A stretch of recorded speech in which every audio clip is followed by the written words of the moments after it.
The casket was too small. That was the only coherent thought that surfaced as the pulley system lowered my son into the ground. The sky above Toronto pressed down like a lid, heavy with rain-soaked clouds that seemed determined to smother all remaining light. My hands trembled uncontrollably, pressed flat against the fabric of my black dress until my knuckles turned the color of bone. The tears refused to stop, carving rivers down my cheeks, burning tracks that no longer needed wiping. My knees threatened to collapse, my body ready to fold in on itself as if mirroring the collapse of my world. 9 years of life reduced to this moment. 9 years of Oliver's laughter, his stubborn bravery, his whispered reassurances, and his frail body wrapped in sterile sheets. The earth yawned open to swallow him whole. The cemetery worker paused, waiting for my signal. But there could never be a signal for this. Nothing could prepare me for burying a child.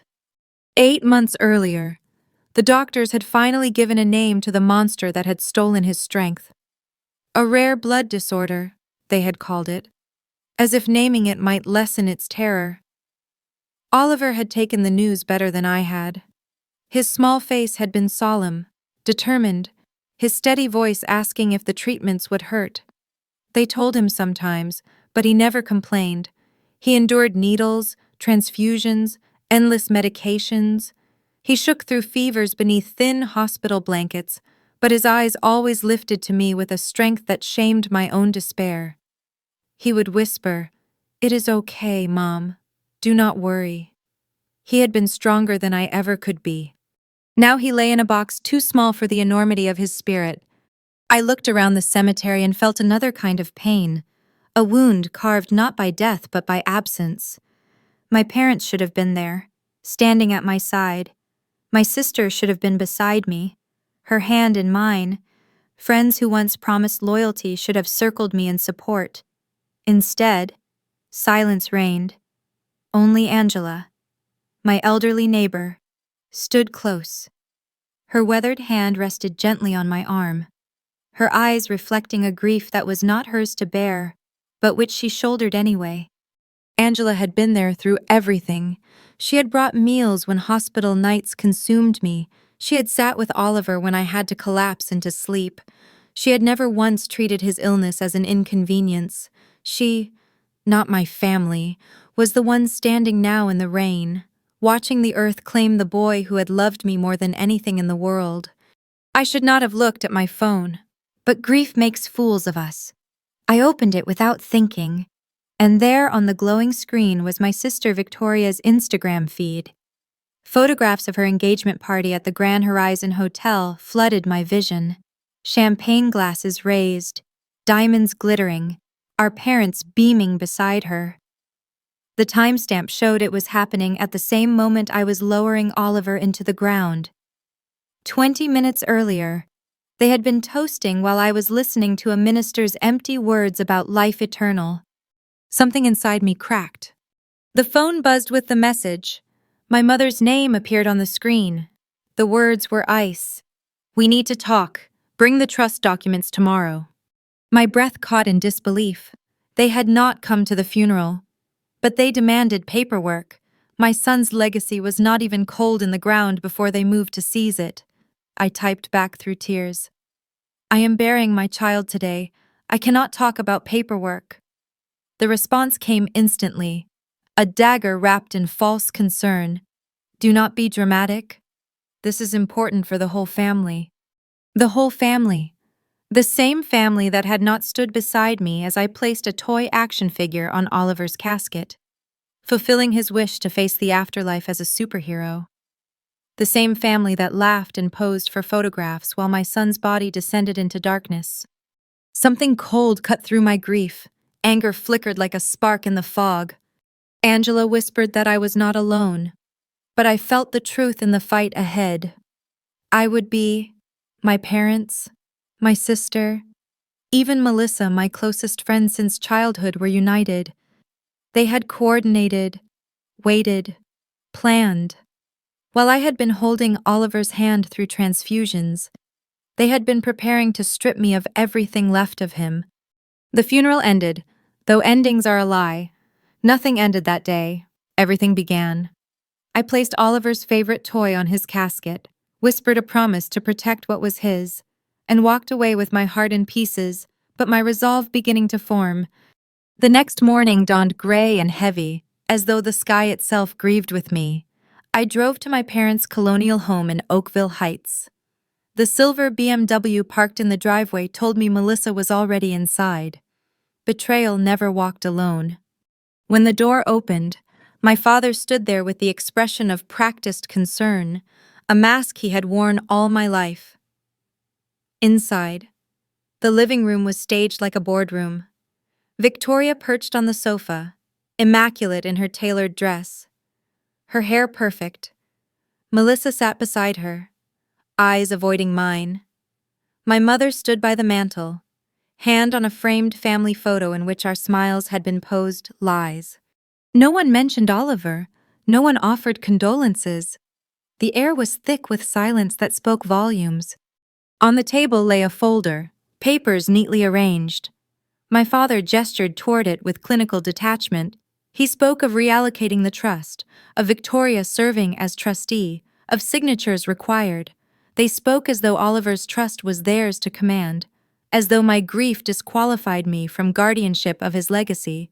They spoke of my past, of my supposed impulsiveness, of the boutique I had once dreamed of opening. They reduced my motherhood to incompetence.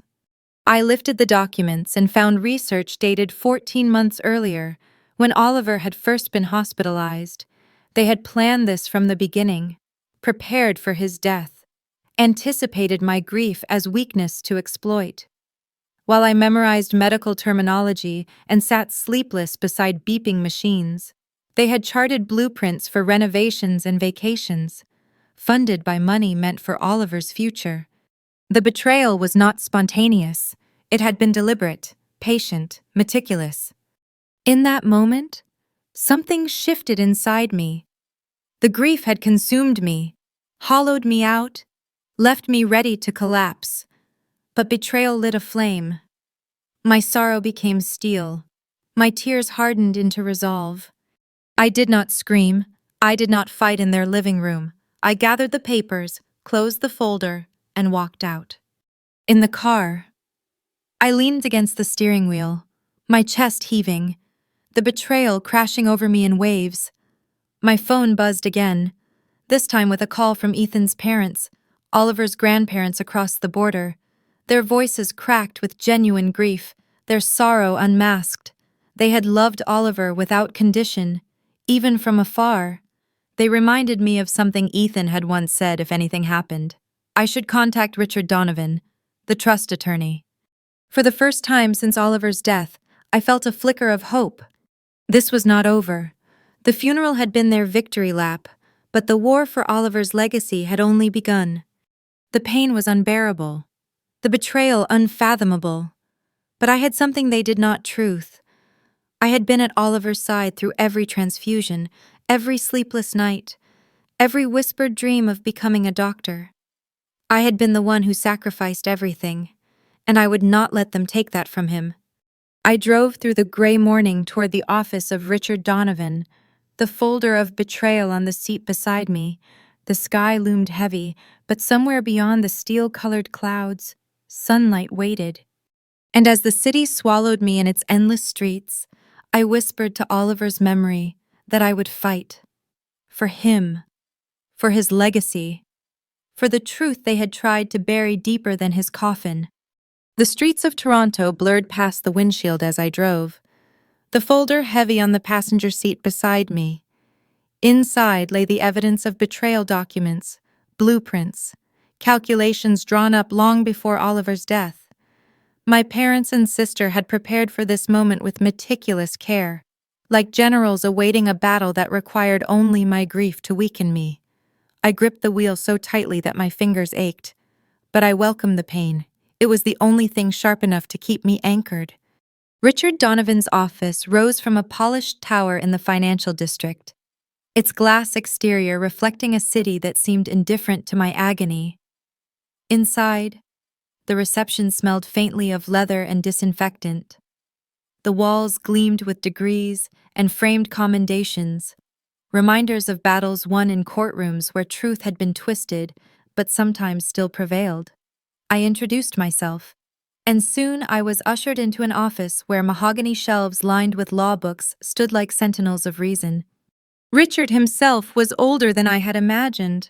His silver hair was neatly combed, his glasses perched on the bridge of his nose, his eyes assessing but kind. He listened as I explained Oliver's trust, my family's absence at the funeral, and the demand for paperwork the very next day. He accepted the folder without interruption, spreading the documents across his desk. His practiced eyes scanned quickly, pausing occasionally to make notes. When he finally spoke, his voice carried both weight and reassurance. The trust, he explained, was structured with deliberate protections. Ethan had been meticulous when he created it, ensuring that Oliver's future or mine as residual beneficiary could not be easily stolen. Richard reached into a drawer and produced a separate file, one Ethan had prepared long ago.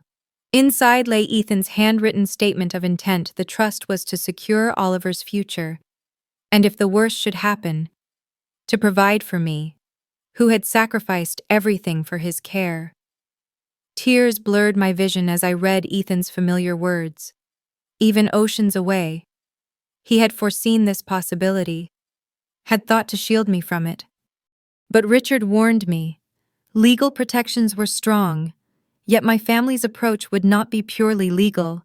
They would weaponize grief, painting me as unstable, unfit, incapable of handling responsibility. He had seen it before, families turning against one another, vultures circling legacies. He advised preparation not just for court filings, but for war documentation of my stability, testimony from witnesses, evidence of their true motives.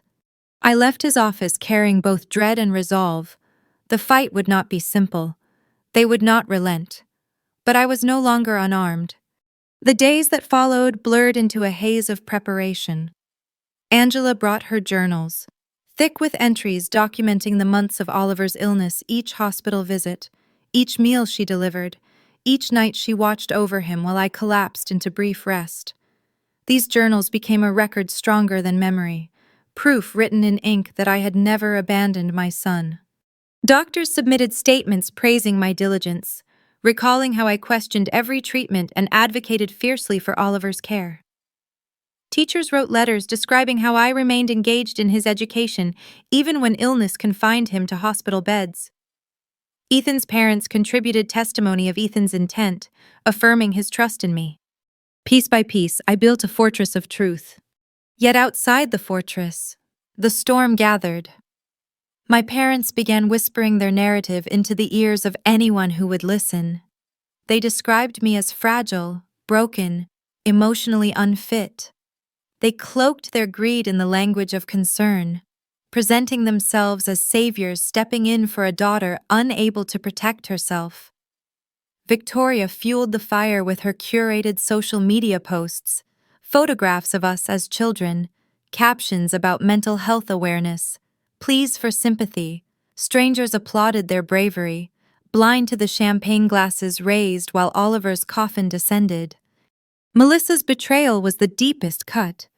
She, who had held my hand through divorce, who had promised loyalty, now aligned herself with Victoria. Rumors reached me of affidavits she had signed, of stories twisted to portray my grief as madness. Her silence in my presence spoke louder than any words. Her loyalty had been purchased or persuaded, her friendship sacrificed on the altar of convenience. Every morning I woke with dread pressing against my chest, but every night I stacked another brick of evidence into the wall I was building. My phone became both lifeline and weapon, storing text messages from my mother demanding the trust, photographs of my family's celebration during Oliver's funeral, records of their absence during his illness. Each piece was another shard of truth that would one day pierce their narrative. The first direct confrontation came days later. I met them at a cafe, choosing public space as Richard advised. Angela waited across the street in case I faltered.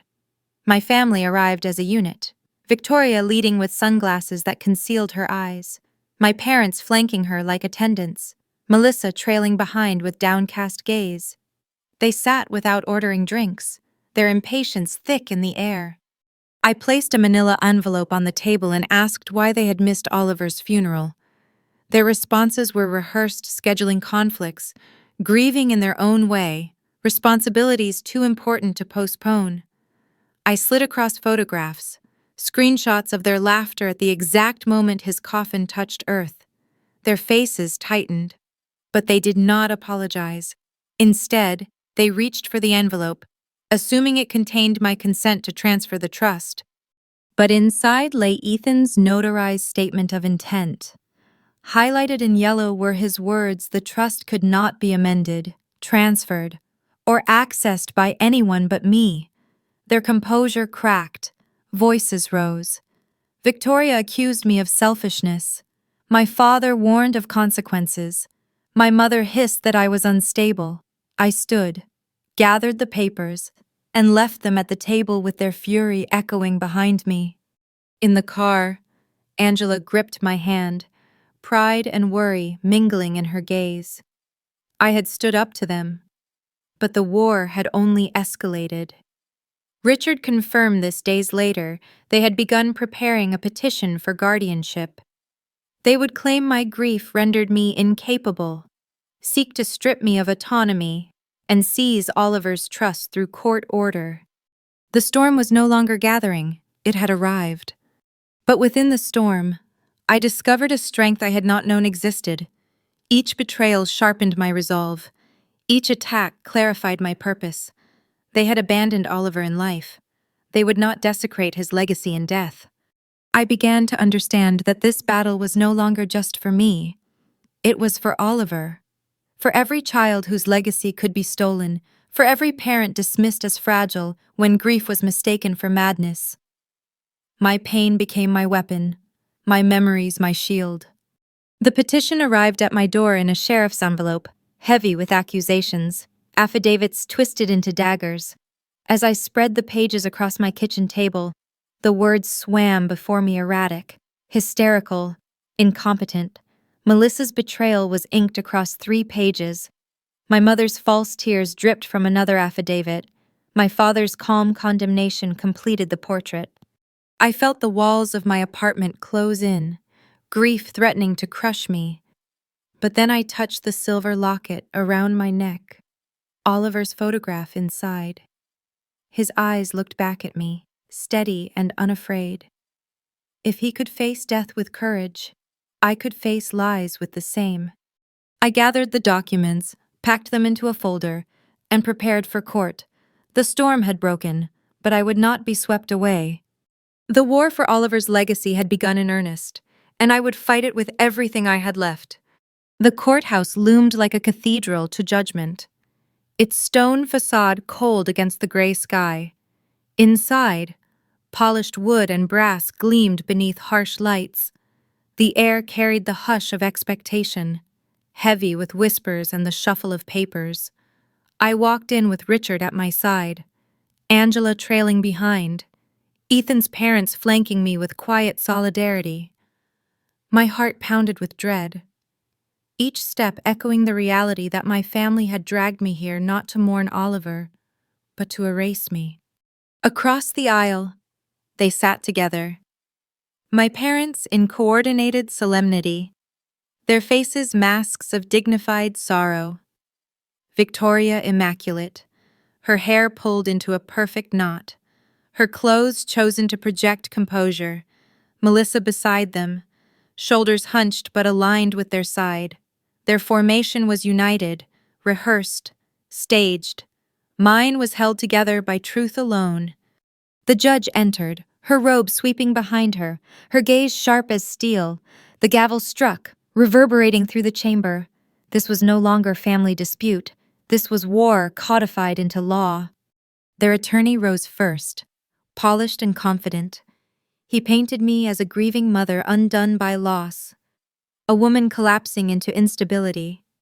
He spoke of erratic behavior, financial recklessness, isolation. He described me as incapable of protecting myself, let alone a substantial trust. He waved affidavits like scripture. Melissa's pages describing me as hysterical at 3 in the morning. My mother's words dripping with false compassion. My father's steady condemnation of my supposed impulsiveness. Melissa was called to testify. Her voice quavered as she recounted nights when I broke down in hospital corridors, mornings when exhaustion left me forgetting medication, evenings when fear drove me to call her in desperation. She twisted my humanity into weakness, my devotion into obsession, my grief into madness. Listening, I felt the knife twist deeper. She had been my friend, my sister in spirit. Now she carved me open with rehearsed betrayal. My mother followed, dabbing at tears that shimmered on command. She spoke of heartbreak, of watching her daughter unravel. Her voice caught at carefully chosen moments, her words crafted to melt sympathy. My father stood steady and calm, his tone that of authority, speaking of responsibility, of protection, of his concern for me. Together, their performance was flawless, a family cloaked in sacrifice, painting me as the unstable outlier. The judge listened, her face unreadable. Fear coiled tighter around me. Their lies were polished, rehearsed, perfected. For a moment, I feared truth would not be enough. Then Richard rose. He did not thunder, did not dramatize. His voice carried the weight of patience and certainty. He began dismantling their narrative piece by piece. He submitted hospital records showing my presence at every appointment, every treatment, every procedure. He presented financial statements proving my careful management, every dollar accounted for in Oliver's care. He introduced letters from teachers, affidavits from doctors, testimony from neighbors. Each document was another nail in the coffin of their deceit. Angela was called to the stand. She carried her journals, thick with handwritten entries. She testified with the steadiness of truth, recounting days and nights she had witnessed.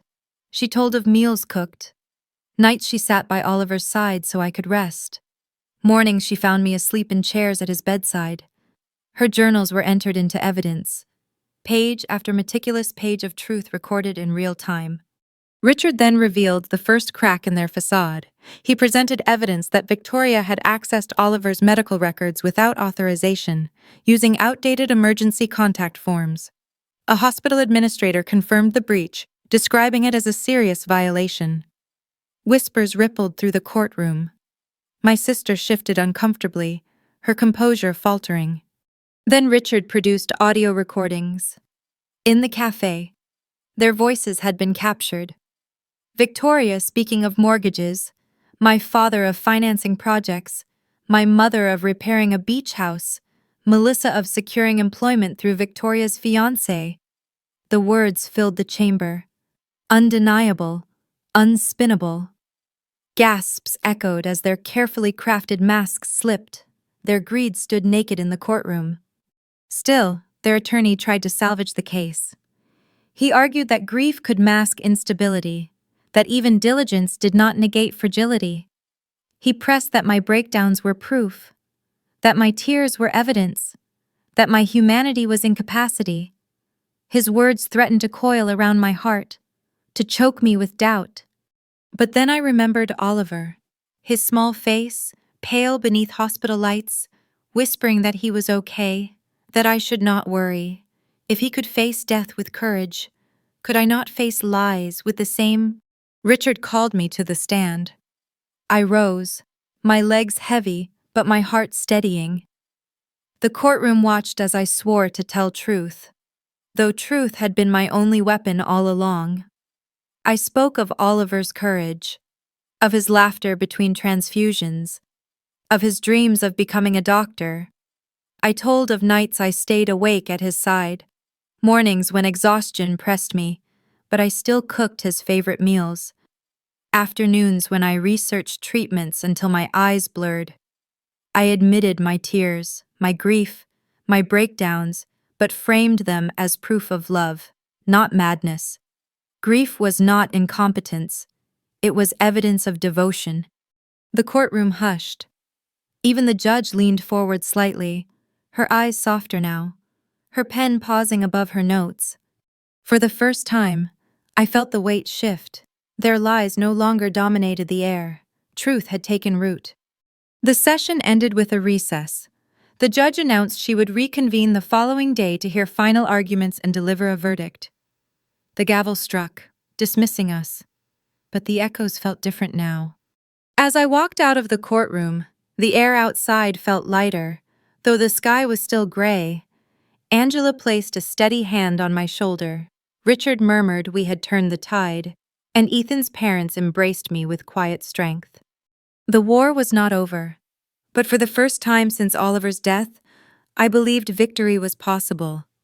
The storm had reached its darkest hour, and yet, even in darkness, light had begun to break through. The second morning of the hearing dawned cold, a drizzle painting the windows of my apartment in streaks of gray. I dressed in black again, not for mourning but for battle. My hands trembled only once as I clasped the silver locket around my neck. Oliver's photograph inside, his smile frozen in time. I whispered to him that today was for him, and then I walked out the door. The courthouse was a cathedral of judgment, filled with solemn faces and restless whispers. Reporters hovered at the steps, cameras ready, waiting to devour whatever scraps of drama the proceedings would yield. I walked past them with my head held high, flanked by Richard, Angela, and Ethan's parents. Across the aisle once again, my family sat united in appearance, but fractured in truth. Victoria's eyes flickered with unease. My parents wore their sorrow like armor. Melissa shrank deeper into her seat.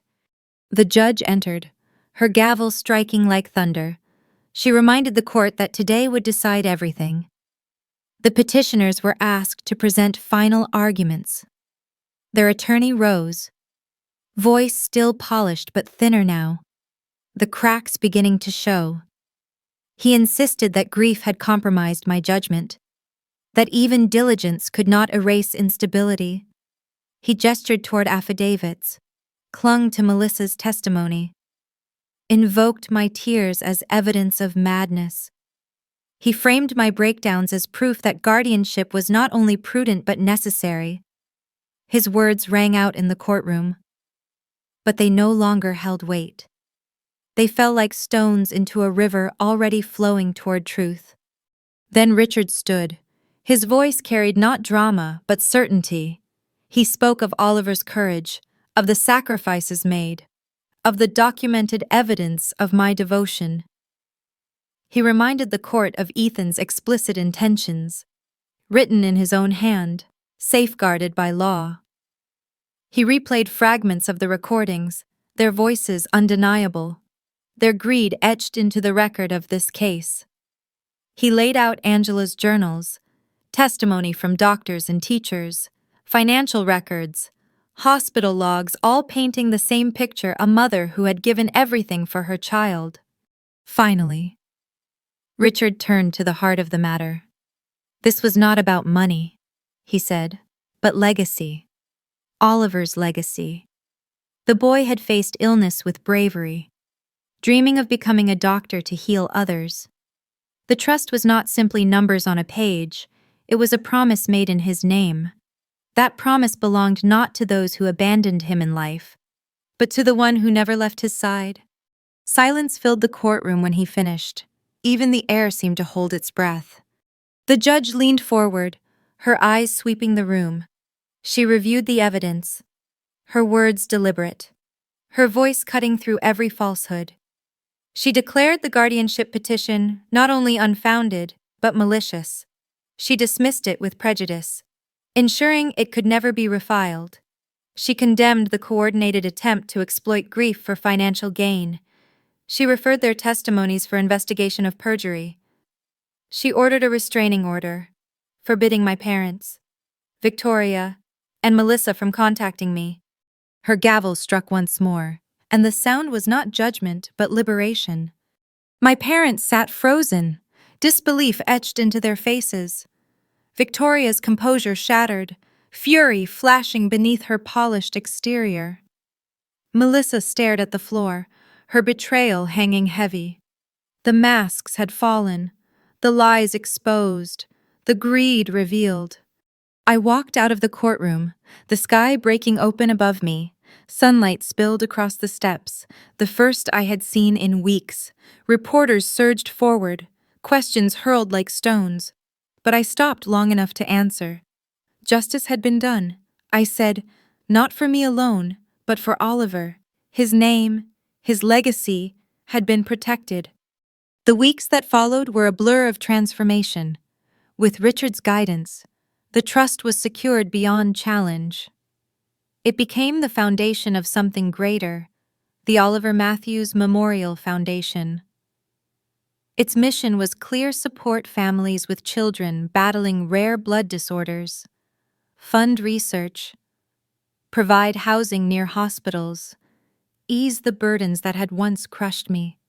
Angela became the volunteer coordinator, her energy rallying neighbors and strangers alike. Ethan's parents became advocates, guiding other grandparents through the maze of pediatric medicine. Richard continued to safeguard the foundation, ensuring it remained unassailable. The first scholarship went to a young nurse specializing in pediatric hematology. The first grant paid for emergency housing, saving a family from nights spent in their car. Each act of service was another thread in Oliver's legacy, extending his life into the world he never had the chance to shape. Months later, I stood in the pediatric wing of Toronto General Hospital, where a new plaque gleamed, the Oliver Matthews Wing. Bright murals covered the walls, painted with superheroes and underwater worlds, the kind Oliver would have adored. Children laughed in the playroom, their voices like bells ringing through the halls. For the first time since his death, I smiled without pain tearing through me. On the anniversary of his funeral, I returned to the cemetery. The trees were ablaze with autumn fire, the air crisp with the promise of change. I placed fresh flowers by his headstone, traced the letters of his name, and whispered that I had kept my promise. In my pocket, I carried the same action figure I had laid on his coffin. I pressed it gently against the stone, a symbol of continuity. As I stood, a woman approached, her daughter at her side. The little girl's smile was radiant, her hair growing back after treatment. The woman's eyes glistened as she thanked me. The foundation had funded the treatment that saved her daughter's life. Oliver's name had reached across time and touched another tomorrow. Grief would never leave me. It had become part of me, etched into my bones. But grief had been transformed. It had become resolve, devotion, and light. Betrayal had almost broken me, but it had forged me into something unyielding. My family had sought to erase me, but in their cruelty, they had given me clarity. The family I lost in blood had been replaced by one chosen in love and loyalty. Angela, Richard, Ethan's parents, and the countless families touched by the foundation they stood with me where my own kin had abandoned. The grave had swallowed Oliver's body, but it had not claimed his light. That light now illuminated the lives of others, casting away shadows that once threatened to consume me. As I walked back to my car, the morning sun warming my face, I understood something profound. Sometimes the deepest betrayals lead to the greatest transformations. Sometimes loss forges strength greater than love alone ever could. Oliver's legacy was not only safe, it was alive, growing, and eternal. And so was I.